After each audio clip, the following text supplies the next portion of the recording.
అల్లూరు జిల్లా ఏజెన్సీలో అమానుష ఘటన జరిగింది. చేతబడి చేస్తున్నాడనే నెపంతో వ్యక్తిని దారుణంగా కొట్టి పెట్రోల్ పోసి తగలబెట్టారు గ్రామస్తులు. అరకులోయ మండలం లోతేరు పంచాయతీ డుంబ్రిగూడలో ఈ ఘటన జరిగింది.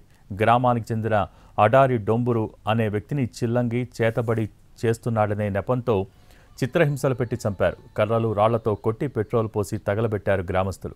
ఈ గ్రామంలో సుమారు 15 కుటుంబాలు నివసిస్తున్నాయి.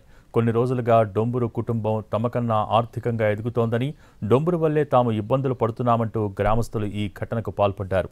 కేసు నమోదు చేసి దర్యాప్తు చేపట్టారు పోలీసులు.